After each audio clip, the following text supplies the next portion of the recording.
The year was 2087. Humanity had spread beyond Earth, with thriving colonies on Mars and Europa.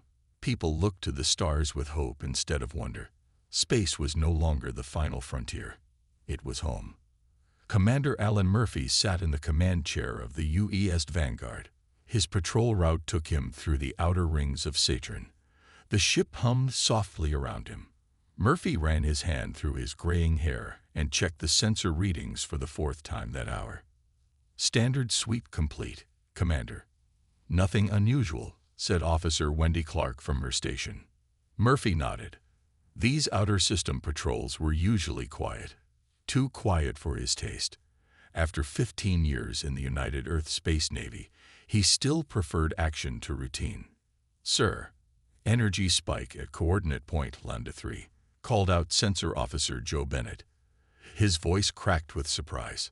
Murphy straightened in his chair. "Define energy spike, Bennett." "It's massive, sir, like nothing in our database." Bennett's fingers flew across his console. "A spatial distortion is forming." The main view screen shifted to show the empty space near Saturn's outermost ring. Except it wasn't empty anymore. Space itself seemed to fold inward, creating a swirling vortex of light and color. The ship's alarm systems activated automatically. "Battle stations," Murphy ordered calmly. "Shields up." The crew responded with practiced efficiency. From the vortex emerged something impossible. A ship, if it could be called that, appeared. It was enormous, easily 20 times the size of the largest human vessel ever built. It looked like a floating city made of gleaming silver and blue materials. Parts of it seemed to shift and change even as they watched. "Sir, we're being scanned," reported Communications Officer Kelly Rodriguez. Her dark eyes widened.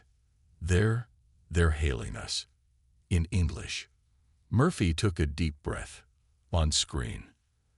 The view screen changed to show a being unlike anything Murphy had ever seen. It had 4 eyes arranged in a diamond pattern on a face that seemed both insect-like and reptilian. Its skin shimmered with a metallic blue hue. "People of Earth," the being spoke, its mouth movements not matching the words. "I am Emissary Zix of the Galactic Conclave. We have been observing your species for several decades. The time for formal contact has arrived." Murphy found his voice. "This is Commander Alan Murphy of the United Earth Space Navy vessel Vanguard. We welcome you in peace." The alien made a gesture that might have been a nod. "Commander Murphy, my vessel will transport representatives to your headquarters on Earth. We bring important information for your species." Within hours, the alien ship had positioned itself in Earth orbit, causing widespread panic and wonder. Murphy stood in the Grand Meeting Hall of the United Nations Space Command Headquarters in Geneva. World leaders and military officials filled the room. The alien delegation, 5 beings similar to Emissary Zix, stood at the center. "We recognize that your species has reached a crucial developmental stage," Zix announced to the assembly. "As is our duty, we present you with the proclamation." A 3-dimensional display appeared above them, showing complex text and diagrams. "These are the technological guidelines that all junior species must follow," continued Zix. "They are non-negotiable." General Paula Harris, head of Earth's military, stepped forward. "What exactly do these guidelines restrict?" 3 key areas, Zix replied. "First, faster-than-light travel is forbidden. Second, weapons beyond certain energy yields are prohibited. Third, expansion beyond your home solar system is not permitted." The room erupted in angry murmurs. "This is outrageous," said President Maria Diaz. "You come to our system and simply declare limits on our development." "These restrictions are for your own protection," Zix said calmly. "Many species before you have followed this path successfully." Murphy couldn't stay silent. "And if we refuse?" The room fell quiet. Zix turned all 4 eyes toward him. "The proclamation is enforced by the arbiters. No species has successfully defied them." Zix's voice remained neutral. "The arbiters are thorough in their methods." "You're threatening us," Murphy said. "We are informing you of reality," Six replied. The proclamation is a gift. It prevents young species from attracting unwanted attention. The aliens departed soon after, leaving humanity with their new constraints and a monitoring outpost on Pluto. Earth's governments fell into chaos and argument. Some wanted to fight. Others counseled acceptance. Murphy watched the alien ship depart from the observation deck. He made a silent promise to himself. This wasn't over. Humans had never accepted limits placed on them by others. They wouldn't start now. 5 years passed. Earth followed the rules set by the Conclave, at least on the surface. The alien monitoring station on Pluto watched humanity's every move. Progress slowed. Dreams of reaching the stars faded. Dr. Samantha Reeves walked quickly through the rain toward the Navy headquarters in Seattle. Her research notes were tucked safely in her waterproof bag. As head physicist at the North American Science Division, she had access to all data collected about the Conclave's technology, and something wasn't adding up. The security guards waved her through after checking her credentials. They knew her well from her frequent visits. She took the elevator to the top floor, where Admiral Frank Collins waited. Dr. Reeves. Collins greeted her. He was a large man with a stern face that rarely smiled. You said you had something urgent to discuss. Samantha placed her tablet on his desk. The Conclave is lying to us, Admiral. Their explanations about why we can't develop certain technologies don't match the data. Collins raised an eyebrow. Explain. The energy readings from their ships don't match what they claim powers them, and the supposed dangers of FTL travel. I've run thousands of simulations. The problems they described shouldn't happen under the physics models they provided. Collins looked at her for a long moment. Then he pressed a button on his desk. The windows darkened. A security field activated around the room. What I'm about to tell you is classified at the highest level, Collins said. His voice was lower now. Only 20 people on Earth know about it. Samantha felt her heart beat faster. We've reached the same conclusion, Collins continued. That's why we started Project Defiance 3 years ago. Project Defiance. Collins nodded. A hidden initiative to develop technologies beyond Conclave restrictions. We've been recruiting the best minds. We need you to join us. 2 days later, Samantha found herself on a shuttle to the moon. But they didn't land at any of the known bases. Instead, they continued to the far side, landing near a small, unmarked crater. An elevator took them deep below the lunar surface. Samantha gasped when the doors opened. A vast underground complex stretched before her. Hundreds of people worked at various stations. Models and prototypes lined the walls. A woman with short gray hair approached. Dr. Reeves, welcome to Defiance. I'm Project Director Olivia Walsh. Olivia led her through the facility, explaining as they walked. We've been working in secret since the proclamation. Earth's governments publicly comply while privately funding us. They stopped at a large display showing schematics for a ship unlike any Samantha had seen. This is what we're building, Olivia said. A vessel that can operate in the gaps between Conclave restrictions. A tall man joined them. The design uses technical loopholes in the proclamation, he explained. I'm Kevin Martinez, Chief Engineer. Samantha studied the schematics. This propulsion system, it's not FTL, but it would achieve similar results. Kevin smiled. Exactly. It creates a bubble of altered spacetime. Technically, the ship never moves faster than light within that bubble. But we've hit a wall, Olivia admitted. We need to understand more about Conclave technology to complete the design. Samantha looked at the partial engine designs. Even with these loopholes, the arbiters would still come after us if we built this. Better to be hunted for trying than to accept prison forever, Kevin said firmly. Olivia brought up a new display. We've located a Conclave outpost on Titan. Their database likely contains the technical specifications we need. You want to steal from them? Samantha asked, surprised. We prefer appropriate, Olivia said with a slight smile. We've been planning this operation for months. Now we need your expertise to know exactly what to look for. Samantha looked around the room. These people were risking everything to find a way forward for humanity. The fear she'd felt since the aliens arrived began to fade, replaced by something else. Hope. "When do we start?" she asked. "Tomorrow," Olivia replied. "We've assembled a team for the Titan mission. They leave in 3 days." Samantha nodded. "I'll help them get what we need." For the first time in 5 years, humans were taking action against the limits placed on them. The Conclave thought they had contained humanity's reach. They were about to learn how wrong they were. Lieutenant Daniel Scott checked his equipment one last time. The small team gathered in the loading bay of the supply ship bound for Titan. Their cover was simple: routine maintenance workers for the human mining operation. The Conclave allowed such operations as long as the resources stayed within the solar system. "Everyone clear on the plan?" Daniel asked. His team nodded. Zoe Richards adjusted her communications gear. "I'll handle the signal jamming and keep us off their sensors."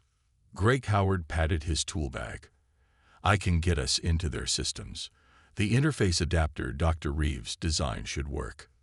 Lisa Patel checked her stunner, cleverly disguised as a standard repair tool. "Security is covered. Let's just hope we don't need it." Their ship launched without incident. The 3-day journey to Saturn's largest moon was quiet. They used the time to study the Conclave outpost layouts Dr. Reeves had pieced together from satellite images. The outpost looked like a silver dome on Titan's orange surface. Their ship landed at the nearby human mining base. From there, they took a surface transport to the alien facility, posing as the scheduled human maintenance team. A bored-looking Conclave guard checked their IDs at the entrance. The aliens had become used to human workers handling the simple tasks they considered beneath them.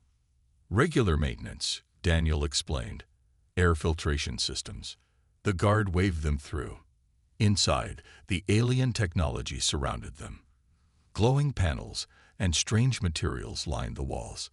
The air smelled faintly sweet. "They're not very careful," Lisa whispered as they followed the maintenance route. "They don't think we're a threat," Daniel replied quietly. "That's our advantage." They reached a junction. According to their maps, the central data hub was 2 levels down. Greg pointed to a service shaft. "That should take us there without passing the main areas." One by one, they climbed down the shaft. The alien design made it easy, almost as if it was built for creatures larger than humans.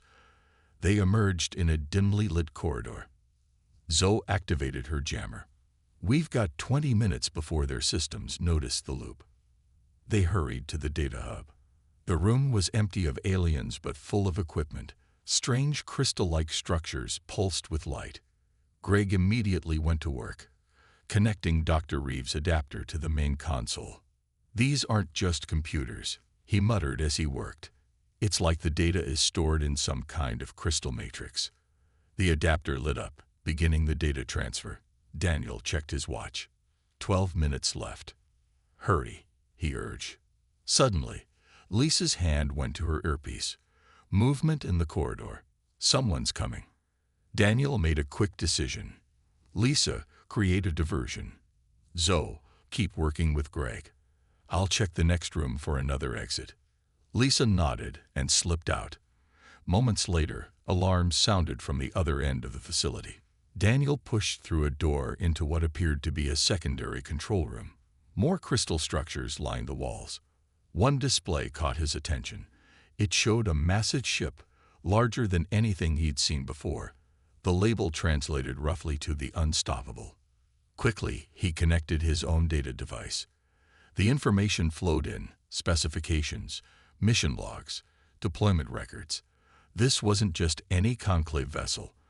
This was an Arbiter enforcement ship, responsible for eliminating species that defied the proclamation.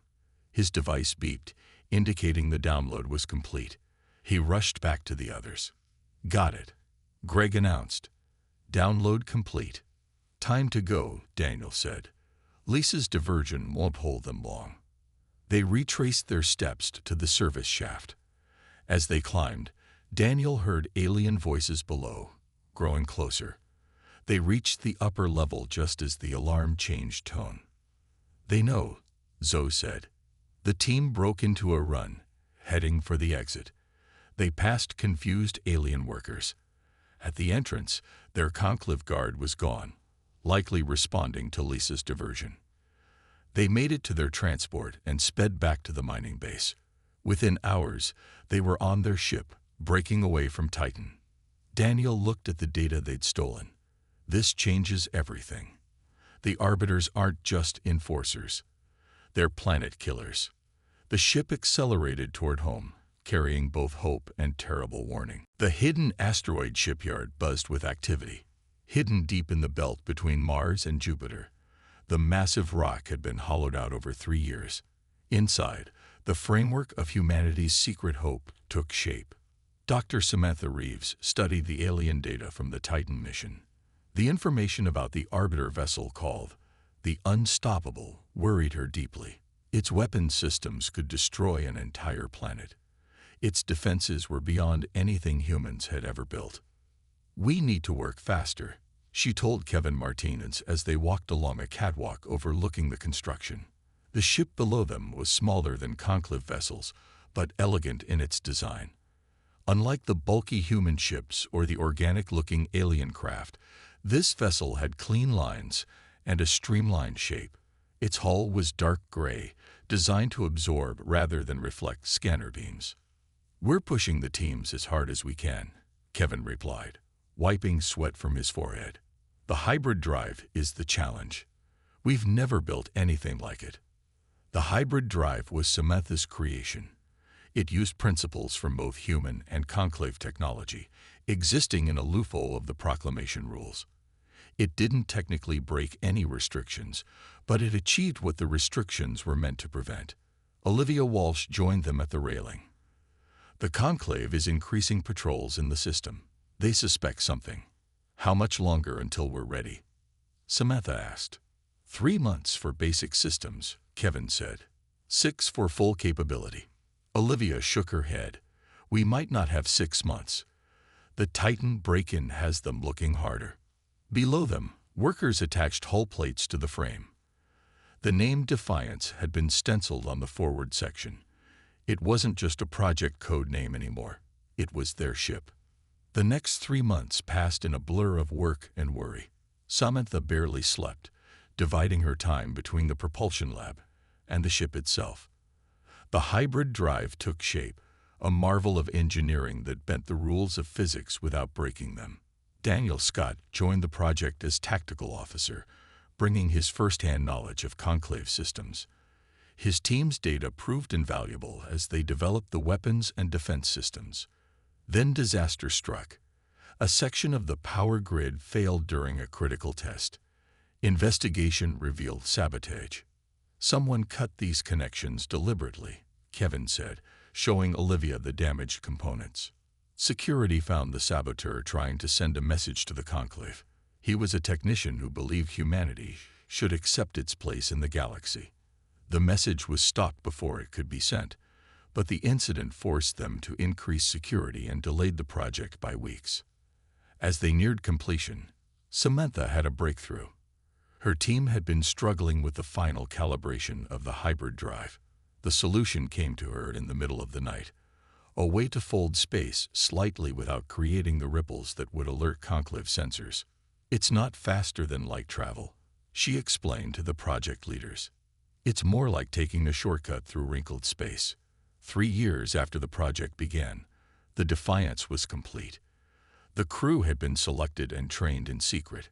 Captain Patricia Warren, a decorated veteran of the Mars colony's conflict, would command. Commander Alan Murphy, who had first encountered the conclave, would serve as her executive officer.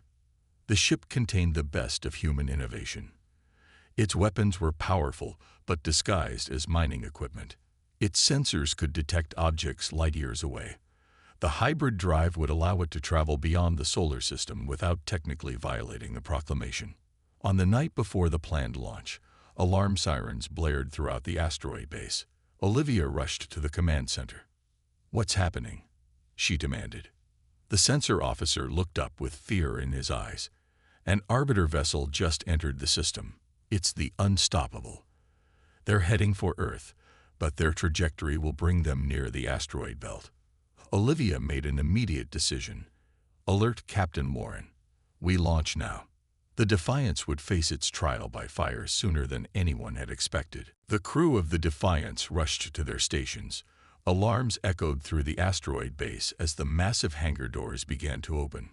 Captain Patricia Warren strode onto the bridge, her face calm despite the emergency. Commander Alan Murphy was already there, directing preparations. Status report, Warren demanded as she took the captain's chair. All essential systems online, Murphy replied. The hybrid drive is at 90% capacity. Weapons and shields are functional. Engineer Ryan Phillips spoke up from his station. Captain, the drive hasn't completed final testing. We're pushing it before it's ready. No choice, Phillips, Warren said firmly. Can it get us out of here? Ryan hesitated, then nodded. Yes, ma'am. But I can't promise a smooth ride. Warren turned to the young helmsman. Take us out, slow and steady.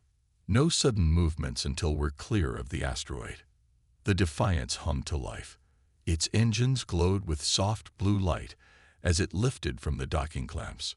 Slowly, the ship moved toward the hangar opening, revealing the star-filled darkness of space. Behind them, the self-destruct sequence began. The entire asteroid base would be destroyed within 30 minutes, erasing all evidence of its existence. The Unstoppable is still on course for Earth, reported Sensor Officer Julie Brown. They haven't detected us yet. Let's keep it that way, Warren said. Activate stealth systems. The Defiance's hull absorbed ambient light rather than reflecting it. Special materials dampened its energy signature. On screens, it would look like just another asteroid. They moved carefully through the belt, navigating between the floating rocks. Each minute took them farther from the base and closer to open space where they could test the hybrid drive. 10 minutes until the arbiter ship enters scanning range of our position, Julie warned. Warren looked at Murphy. They had planned to test the ship's systems thoroughly before attempting any evasive maneuvers. Now they had no choice. Phillips, prepare the hybrid drive for activation, Warren ordered. In engineering, Ryan worked frantically to stabilize the experimental system. Coolant hissed through pipes as the drive core temperature rose. Warning lights flashed on his console.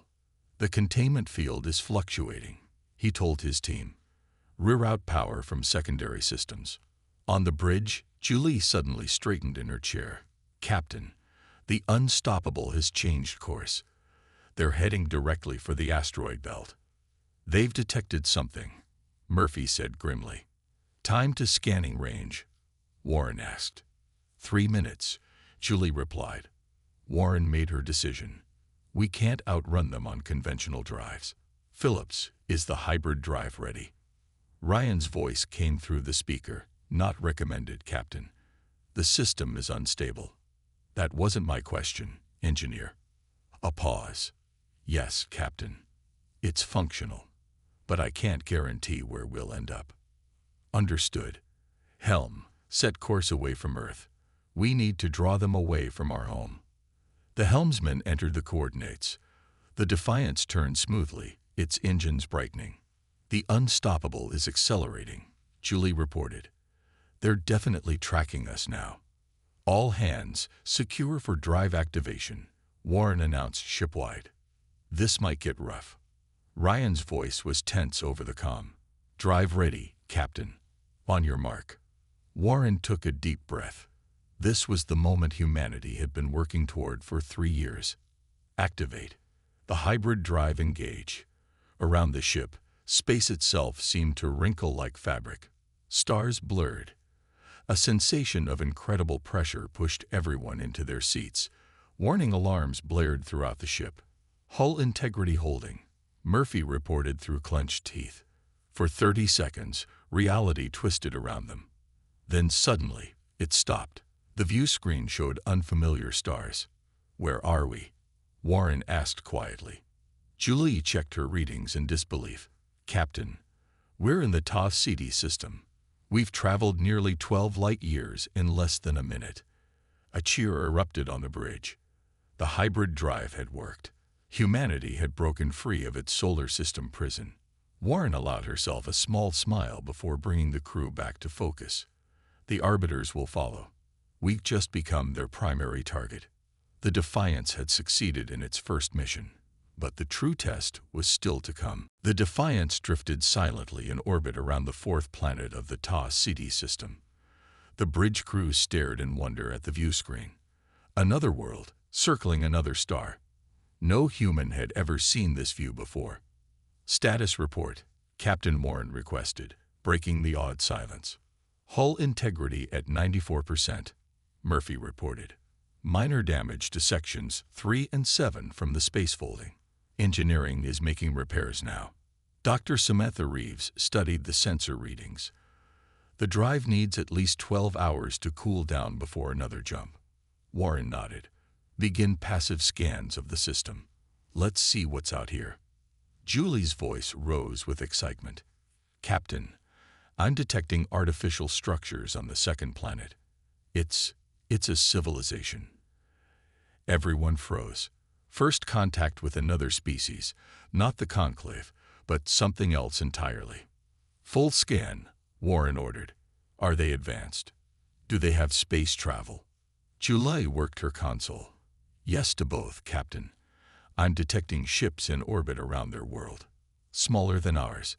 Their technology seems different from both ours and the Conclave's." Warren considered the options. "Communications, prepare a first contact package." Murphy, thoughts. Murphy frowned. "Caution, Captain. We don't know their relationship with the Conclave. They could be allies." Before Warren could respond, Julie spoke again. "Captain, one of their ships is approaching. They're scanning us." "Defensive posture," Warren said. "But no weapons. Let's not start a fight." The alien vessel approached slowly. It was smaller than the Defiance, with a bulbous shape and glowing green engines.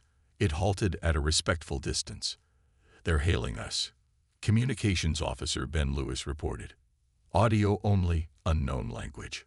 "Run it through the translation matrix we built from the Conclave data," Warren ordered. Moments passed as the computer processed the alien language. Then, broken words came through the speakers. "Unknown vessel. Identify." "Conclave Authority." Warren looked at Murphy. "They know the Conclave." She straightened in her chair. "This is Captain Patricia Warren of the Earth vessel Defiance. We are explorers from the Sol system." A pause. Then, "Sol system, restricted by proclamation. You violate." Warren took a deep breath. "We seek friendship with your people. May we meet to talk." Hours later, Warren led a small team to the surface of the second planet. The world was beautiful, blue oceans and green landmasses, not unlike Earth. The alien city gleamed with metallic spires under twin moons. The aliens called themselves the Viridians. They were tall, with blue-tinted skin and 4 arms. Their leader, Elder Nix, met the humans in a grand hall. "You risk much by leaving your system," Nix said through the translator. "The Arbiters punish violations severely. We built our ship to find others like us," Warren explained. "Species restricted by the Conclave." Nix's large eyes widened. "Your kind does not know. The Conclave is not what they claim." The Viridians shared their history. Centuries ago, they too had tried to defy the proclamation. The Arbiters destroyed their colonies and bombed their homeworld back to a pre-industrial state. It took them 300 years to rebuild. "The restrictions aren't for protection," Nix explained. "They prevent competition with established species. The Conclave takes resources from countless worlds." Warren felt cold anger building inside her. Have others tried to resist? "Many. All failed." Nix paused. "But there are rumors of a coalition. Species who hide from the Conclave, sharing technology in secret." The meeting was interrupted by a Viridian rushing into the hall. "Elder, Conclave vessels have entered the system." Nix turned to Warren. "They followed you. You must leave immediately." "Come with us," Warren offered. We can help each other. Nix shook his head. We cannot risk our world again, but we will help you escape. He handed Warren a data crystal. These are coordinates to a potential rebel outpost. Find them. The humans raced back to their ship. In orbit, they could see 3 conclave vessels approaching. The Viridians are launching ships, Julie reported. They're positioning themselves between us and the conclave vessels. They're buying us time, Murphy realized. Warren gripped her chair tightly. Engineer Phillips, is the drive ready? Just barely, Captain. Set course for these coordinates, Warren said, inputting the data from Nix's crystal. The Viridians are sacrificing themselves for us. We can't waste this chance. As the hybrid drive engaged, Warren watched the small Viridian ships facing the much larger conclave vessels. The humans had gained allies in their fight. But at what cost? The Defiance emerged from its jump into an empty region of space. No planets. No stars nearby. Just darkness and distant pinpoints of light. Are we at the right coordinates? Captain Warren asked, looking at the empty view screen. Julie checked her sensors. Yes, Captain. This is exactly where the Viridian data crystal directed us. Warren frowned. Full sensor sweep. There must be something here. The crew searched for hours, finding nothing. Frustration grew as energy reserves dwindled. Captain, Murphy suggested, the Viridians mentioned a hidden coalition. Perhaps they're hidden in more ways than one. Samantha snapped her fingers. The signal. The Viridians must use a special signal to announce themselves. The data crystal contained more than just coordinates. It also held a strange pattern of energy pulses. Samantha loaded this into the communication system. Broadcasting the Viridian signal, Ben announced. For a minute, nothing happened. Then Julie gasped. Captain, something is appearing.